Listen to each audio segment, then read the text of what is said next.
What's up guys, welcome back to my channel. My name is Ariel and I am the co-founder of Flowrish Lashes. So we are going to do a quick lash with me. If you guys have seen my videos, you know that I do these ever so often, but just to give you guys a refresher, we're going to go ahead and tape down her bottom lashes.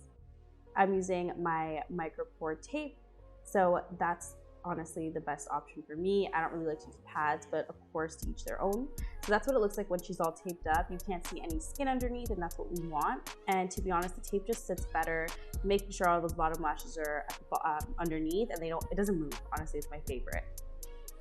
Okay, so I'm going to be using my Beyond Clear adhesive. I love the new clear adhesive we have. If you guys are looking to try clear adhesive, this is a 0.5 dry time. It is amazing. It is my go-to now.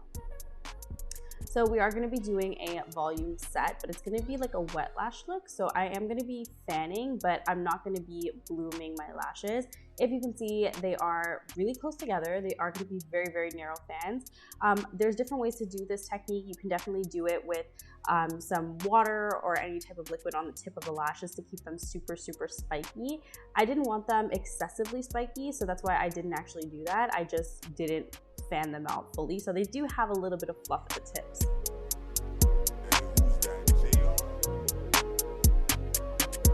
So I always start on my inner corners. I do like to go with the inner corners first and then go all the way to the outer corner. Only reason is because I like to start at the harder section and then make my way into the easier section, which is usually the outer corner.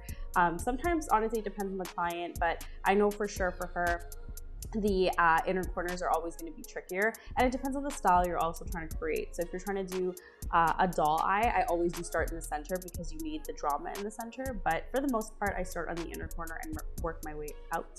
As you guys can see, I like to be real and show you guys what's up here. So some of these lashes are not sticking for me, so I am not afraid to pop them off and try again.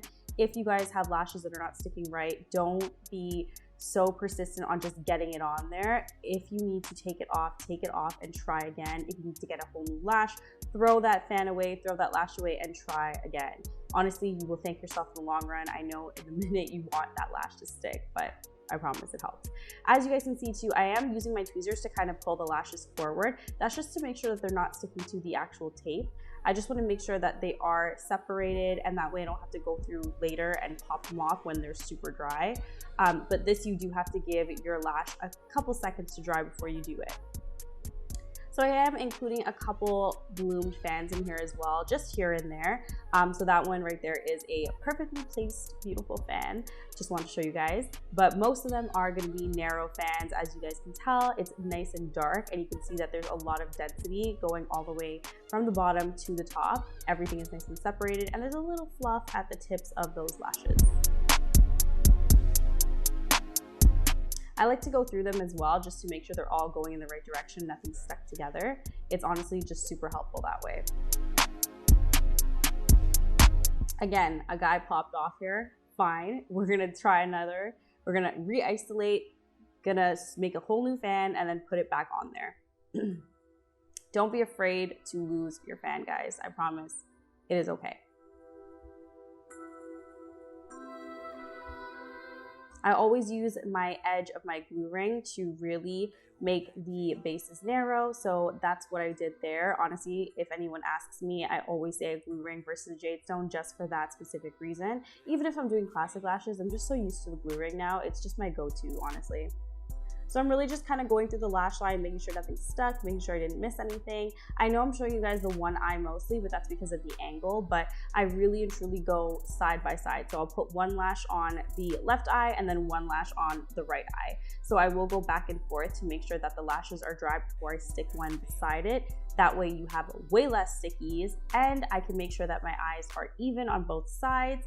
And honestly, it just makes it easier, especially if your client had to get up and leave. That way they're not stressed out. Maybe they had an emergency and they had to go and they don't look crazy.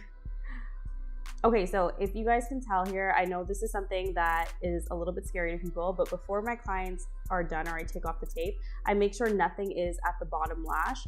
And I really do try to separate with my tweezers to make sure nothing is stuck to the bottom. And this is before the client opens, before I take off the tape, all that stuff. It does happen sometimes. So this is what we're trying to avoid here.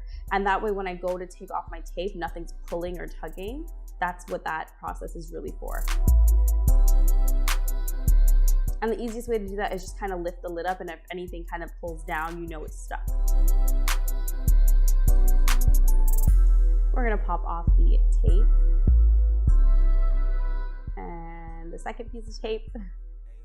If you want to make sure that it doesn't hurt your client, honestly, that stuck really well onto her, but you can always detack the tape beforehand.